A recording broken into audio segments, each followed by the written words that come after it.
সবাইকে স্বাগত জানাচ্ছি বৃত্ত সংক্রান্ত মাধ্যমিক জ্যামিতি 4 নাম্বার লেকচারে। তো আমরা ইতিপূর্বে 3টি লেকচার শেষ করেছি। সেখানে আমরা তিনটি উপপাদ্য প্রমাণ করেছি এবং বিস্তারিত আলোচনা করার চেষ্টা করেছি। তো এই 3টি লেকচার শেষ করার পরে আমার যে বিষয়টা মনে হলো যে বৃত্ত সংক্রান্ত 11টি বিষয় না জেনে আমরা অনেক সময় উপপাদ্য পড়তে যাই, তো এটা আমাদের জন্য অনেক কঠিন হয়ে দাঁড়ায়। তো এটা এমন যে একটা ছেলে যদি স্বরবর্ণ বা ব্যঞ্জন বর্ণ না জেনে একটি রচনা লিখতে যায় বা একটি বাক্য লিখতে যায়, তখন তার জন্য যেমন সমস্যা হতে পারে বা হয়, তো ঠিক সেই রকম আমরা যারা জ্যামিতি একটু কম বুঝি তাদের জন্য এই সমস্যাটা হয় যে বেসিক জিনিসগুলো না জেনে বা প্রাথমিক বিষয়গুলো না জেনে যখন আমরা একটু অ্যাডভান্স লেভেলে বা অগ্রগামী পর্যায়ে বুঝতে যাই, তখন সেটা আমাদের সমস্যা হয়। তো চলুন আমরা সেই প্রথমে 11টি প্রাথমিক বিষয় জেনে নিই।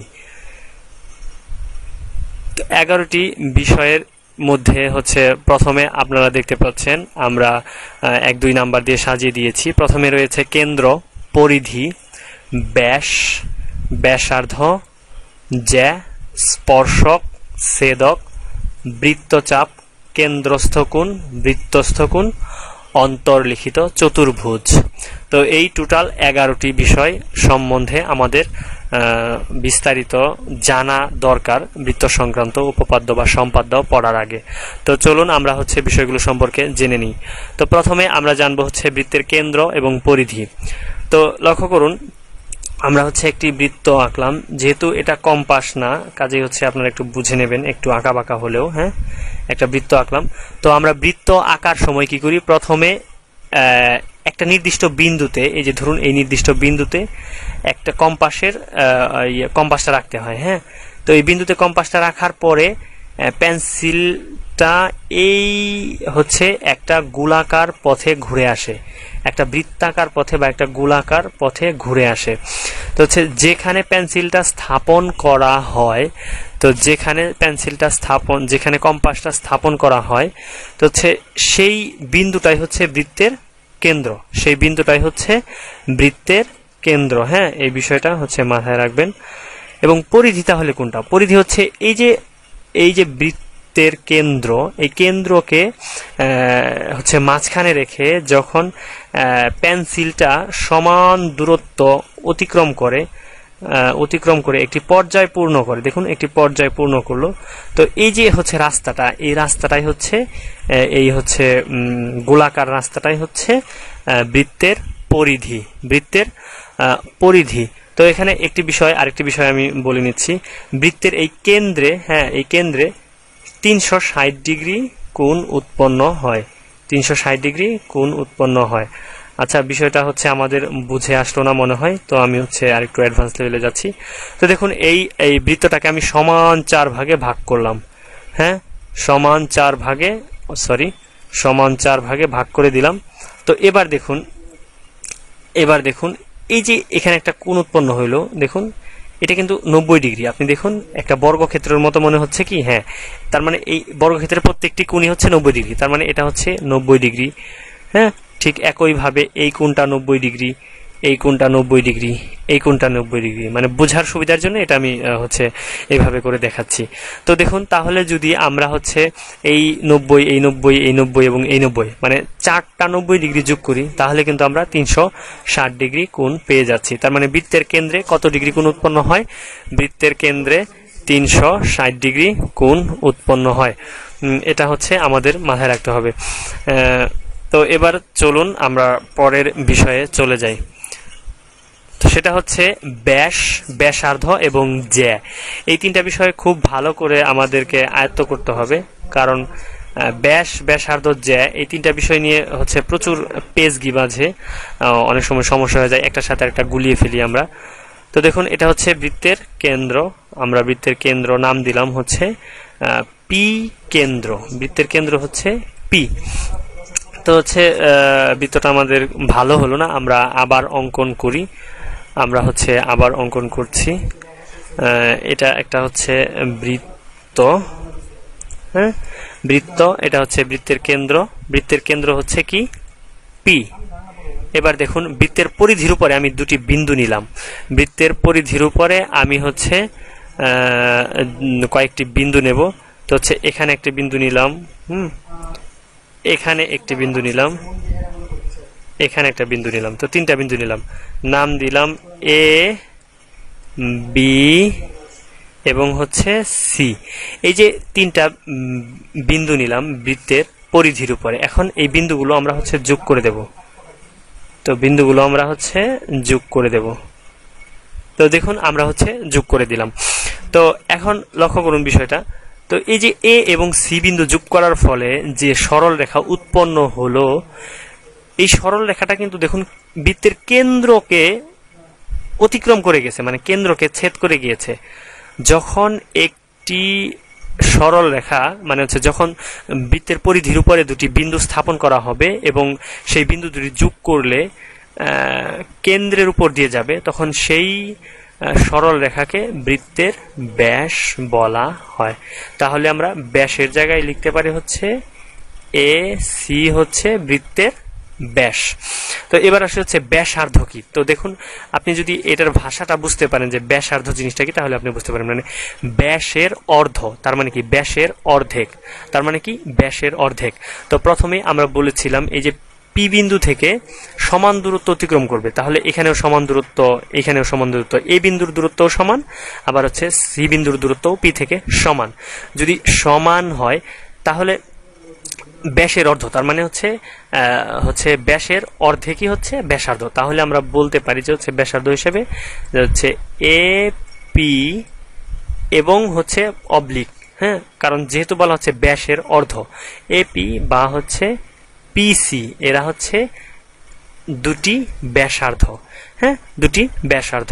এটাকে আরেকভাবে বলা যায়, সেটা হচ্ছে এই যে বৃত্তের কেন্দ্র থেকে পরিধির উপরে কোনো একটা বিন্দু অঙ্কন করলে, মানে পরিধিতে আমি একটা বিন্দু নিলাম এবং সেই বিন্দুটাকে বৃত্তের কেন্দ্রের সাথে যদি যোগ করে দিই, যে তখন যে রেখাটা উৎপন্ন হবে সেই রেখাটাকেই বৃত্তের ব্যাসার্ধ বলা হবে। তো এখানে আমি ধরে নিলাম হচ্ছে এখানে যে রেখাটা আমি অঙ্কন করেছি এটাকে আমি ডি বিন্দু ধরে নিলাম, তাহলে বলতে পারতেছি তাহলে পিডি, পিডি এটাও হচ্ছে বৃত্তের একটি ব্যাসার্ধ। ঠিক একইভাবে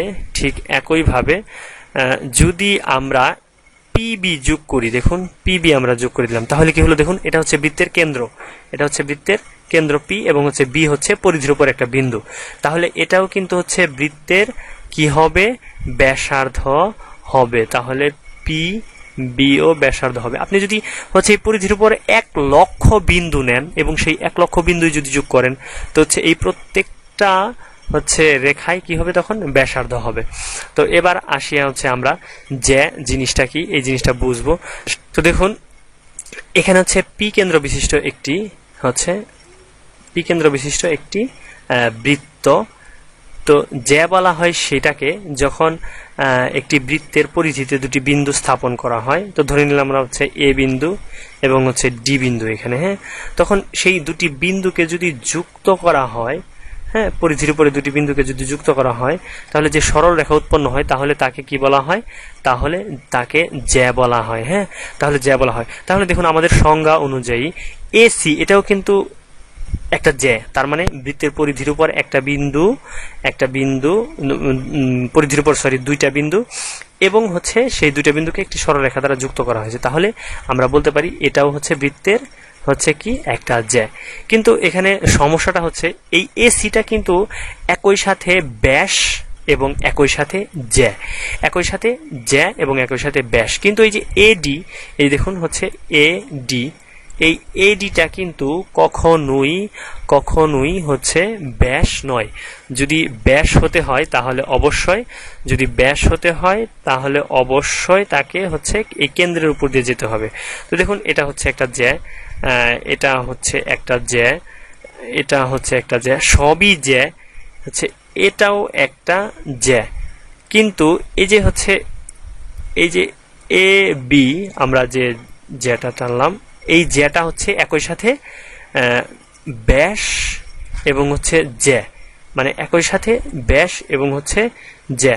কিন্তু এই যে অন্যান্য হচ্ছে এই যে সরলরেখাগুলো, এগুলো কিন্তু শুধুই জ্যা, ব্যাস নয়। তো এই বিষয়টা একটু হচ্ছে খোলসা করে দিলাম, আপনারা খাতায় প্র্যাকটিস করে হচ্ছে মনে রাখার চেষ্টা করবেন।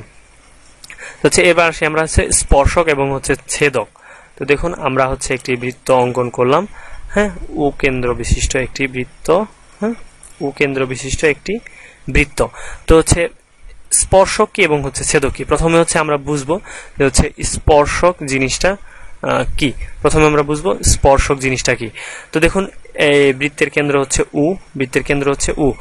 যদি যদি বৃত্তের পরিধির উপর একটা বিন্দু নেওয়া হয়, তো যেহেতু আমাদের বৃত্তটি মানে সঠিক আকারে হয়নি, যেহেতু কম্পাস দিয়ে আঁকতে পারিনি, তো আমরা এখানে বিন্দুটা নিলাম। এখানে আমরা একটা বিন্দু নিলাম, বৃত্তের পরিধির উপরে আমরা একটি বিন্দু নিলাম। তো এই একটি বিন্দুর উপরে যদি আমরা একটা সরল রেখা টানি, এই বিন্দুকে স্পর্শ করে যাবে এমন একটি সরল রেখা টানি, তাহলে এবং এটার নাম দেই হচ্ছে আমরা এ বি, এ বি নাম দিলাম। এই এ বি রেখাটাই হলো বৃত্তের স্পর্শক, এ বি রেখাটাই হচ্ছে বৃত্তের স্পর্শক। তো এখানে একটি প্রশ্ন পরীক্ষাতে মাঝে মাঝে আসে, সেটা হচ্ছে বৃত্তের একটি বিন্দুতে কয়টি স্পর্শক আঁকা সম্ভব। বৃত্তের একটি বিন্দুতে সবসময় একটি স্পর্শক আঁকা সম্ভব। হ্যাঁ, এই যে এখানে যে বিন্দুটা আমরা ধরে নিলাম, এখানে পি বিন্দু, হ্যাঁ, বৃত্তের পি বিন্দুতে একটি স্পর্শক আঁকা হয়েছে।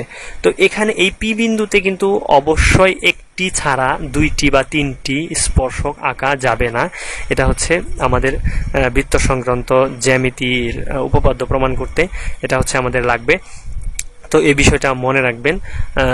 তাহলে এবার আসি আমরা ছেদক। ছেদক জিনিসটা কি? বৃত্তের ছেদক হচ্ছে যখন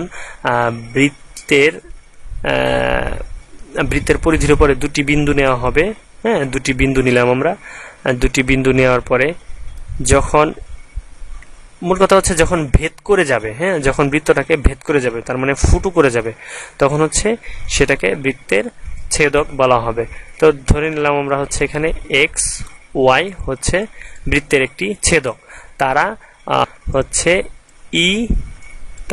তারা হচ্ছে ই এফ বিন্দুতে ছেদ করেছে, ই এফ বিন্দুতে ছেদ করেছে। এটা হচ্ছে বৃত্তের একটি ছেদক। ঠিক হচ্ছে এবার আসি আমরা হচ্ছে বৃত্তচাপ। আসলে বৃত্তচাপ জিনিসটা কি? তো হচ্ছে দেখুন আমরা একটি বৃত্ত আঁকলাম, ও কেন্দ্র বিশিষ্ট বৃত্ত। বৃত্তচাপ হচ্ছে বৃত্তের একটা খণ্ডিত অংশ, বৃত্তের একটা খণ্ডিত অংশ। তো হচ্ছে আমরা এই পরিধির উপরে দুটি বিন্দু নিলাম, হচ্ছে এ বি। তো দেখুন এই যে এ বি অংশটুকু, এই অংশটুকুকে আমরা বলতে পারি বৃত্তের একটা চাপ, বৃত্তের একটা চাপ। ঠিক উল্টো ভাবে আবার এই যে এই অংশটুকুকেও আমরা বলতে পারি, এই অংশটুকুকেও আমরা বলতে পারি বৃত্তের একটা চাপ। তার মানে হচ্ছে যদি আমরা বৃত্তকে দুটি পরিধির উপর দুটি বিন্দু দ্বারা হচ্ছে দুটি বিন্দু নেই, হ্যাঁ, তখন আমরা একটি বৃত্তচাপ উৎপন্ন করতে পারি। হ্যাঁ, দেখেন এই যে এটা একটা হচ্ছে একটা বৃত্তচাপ, আবার হচ্ছে এটা একটা বৃত্তচাপ, আবার এখানে যদি আমরা কাটি তাহলে এটা একটা বৃত্তচাপ। হ্যাঁ, এই হচ্ছে আমাদের বৃত্তচাপ। তো হচ্ছে এখন আমরা বুঝবো হচ্ছে কেন্দ্রস্থ কোণ কি এবং হচ্ছে বৃত্তস্থ কোণ কি, যেটা হচ্ছে জ্যামিতির উপপাদ্যগুলো, বৃত্ত সংক্রান্ত উপপাদ্য প্রমাণ করার জন্য আমাদের হচ্ছে খুবই গুরুত্বপূর্ণ। এটা ধরুন হচ্ছে এটা বৃত্তের কেন্দ্র, আমরা ধরে নিলাম পি কেন্দ্র, হ্যাঁ, পি হচ্ছে বৃত্তের কেন্দ্র। তো হচ্ছে এটা হচ্ছে এ বি চাপ, এ বি বৃত্তের একটি চাপ। তো বৃত্তস্থ এই হচ্ছে বৃত্তচাপ, এর সাথে কেন্দ্রস্থ কোণ এবং বৃত্তস্থ কোণ এই কথাটা হচ্ছে সম্পর্ক আছে, এই দুটি বিষয়ের সম্পর্ক আছে।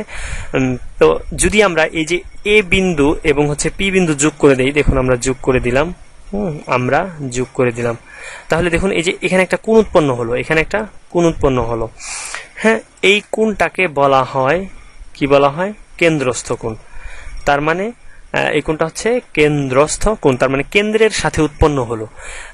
এখন হচ্ছে আমরা এই বৃত্তের পরিধির মধ্যে আমরা যে কোনো একটি বিন্দু যদি নেই, ধরুন হচ্ছে আমরা এখানে একটা বিন্দু নিলাম, হ্যাঁ, এবং এখানে একটা বিন্দু নিলাম, আপনি যে কোনো বিন্দু নিতে পারেন, কোনো সমস্যা নেই।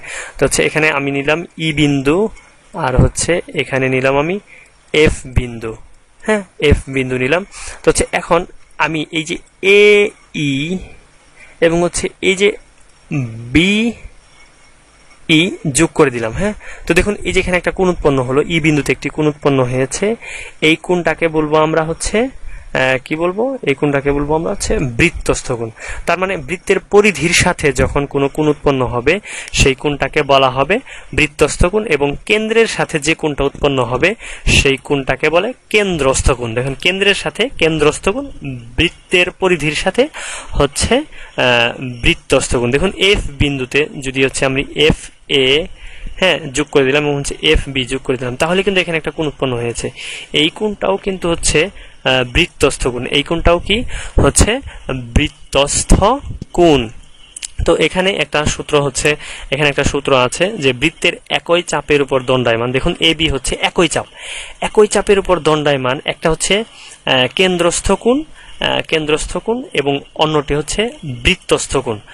এদের মধ্যে একটা সম্পর্ক আছে, যদি কেন্দ্রস্থ কোণের মান 2 হয় তাহলে এই বৃত্তস্থ কোণগুলোর মান হবে 1 করে। বৃত্তস্থ কোণগুলোর মান হবে 1 করে। এটা হচ্ছে একটা মৌলিক সূত্র, এটা আমাদের প্রমাণ করতে হবে সামনে। তো হচ্ছে দেখি আরেকটি বিষয় আমাদের কি আছে 11 নম্বরে। তো যে বিষয়টি আমাদের এখন হচ্ছে আমরা দেখব বৃত্তের অন্তর্লিখিত চতুর্ভুজ। বৃত্তের অন্তর্লিখিত চতুর্ভুজ। তো বৃত্তের অন্তর্লিখিত চতুর্ভুজ আসলে কি? আমরা ইতিপূর্বে জেনেছি বৃত্ত, চতুর্ভুজ আমরা জেনেছি। চতুর্ভুজ মানে কি? যে বাহুর একটা ক্ষেত্র যার 4টি বাহু আছে, এই যে একটা বাহু, 2টা বাহু, 3টি বাহু, 4টি বাহু। তো এটা হচ্ছে একটা চতুর্ভুজ, এটা হচ্ছে একটা চতুর্ভুজ, আমরা সবাই জানি। তো অন্তর্লিখিত মানে কি? মানে ভেতরে অঙ্কিত। অন্তর্লিখিত মানে হচ্ছে ভেতরে অঙ্কিত। তো হচ্ছে আমরা এখানে একটি চতুর্ভুজ আঁকি, আপনি যেভাবে আঁকেন সমস্যা নেই, আপনি যেভাবে আঁকেন সমস্যা নেই। এই যে হচ্ছে আমরা একটা চতুর্ভুজ আঁকলাম, এ বি সি ডি। এই এ বি সি ডি, দেখুন এই চতুর্ভুজের প্রত্যেকটা হচ্ছে মানে কর্নার বা প্রত্যেকটা হচ্ছে এই যে কোণ, প্রত্যেকটা কোণ বৃত্তের পরিধিকে স্পর্শ করে আছে। দেখুন এই যে এ বিন্দু বৃত্তের পরিধিকে স্পর্শ করে আছে, বি বিন্দু বৃত্তের স্পর্শকে হচ্ছে স্পর্শ করে আছে, সি বিন্দু বৃত্তের পরিধিকে স্পর্শ করে আছে, ডি বিন্দু বৃত্তের পরিধিকে স্পর্শ করে আছে। তো যখন একটি চতুর্ভুজ একটি বৃত্তের ভেতরে অঙ্কন করা হবে এবং তার কোণগুলো হচ্ছে বৃত্তের পরিধিকে স্পর্শ করবে, তখন সেই চতুর্ভুজকে বৃত্তের অন্তর্লিখিত চতুর্ভুজ বলা হবে। তো যদি এমন হয় যে হচ্ছে আমরা একটা বৃত্ত অঙ্কন করলাম এবং হচ্ছে এখানে একটা চতুর্ভুজ অঙ্কন করলাম, দেখুন একটা চতুর্ভুজ অঙ্কন করলাম। তো দেখুন এই চতুর্ভুজটার কিন্তু হচ্ছে 3টা কোণ, 1 2 3, 3টি কোণ হচ্ছে বৃত্তের পরিধিকে স্পর্শ করেছে। কিন্তু এই যে এই কোণটা, দেখুন এই কোণটা কিন্তু হচ্ছে এই পরিধিকে স্পর্শ করেনি, তাহলে এটাকে আমরা কি অন্তর্লিখিত চতুর্ভুজ বলতে পারবো? না, অবশ্যই না। এটা হচ্ছে আমাদের অন্তর্লিখিত চতুর্ভুজ হয়নি। অন্তর্লিখিত চতুর্ভুজ হয়নি। তো অন্তর্লিখিত চতুর্ভুজের ক্ষেত্রে একটি সূত্র আছে যে এই যে অন্তর্লিখিত চতুর্ভুজের যে কোণগুলো আছে, বিপরীত কোণগুলা, এই বিপরীত কোণগুলো যদি যোগ করা হয় তাহলে কি হবে? 180 ডিগ্রি হবে। কি হবে? 180 ডিগ্রি হবে।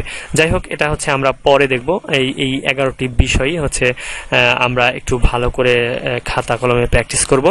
তো এর পরবর্তী লেকচারগুলোতে আমরা হচ্ছে মাধ্যমিক বইয়ের উপপাদ্যগুলো প্রমাণ করার চেষ্টা করব। জানি না আমার লেকচার আপনাদের কেমন লাগতেছে।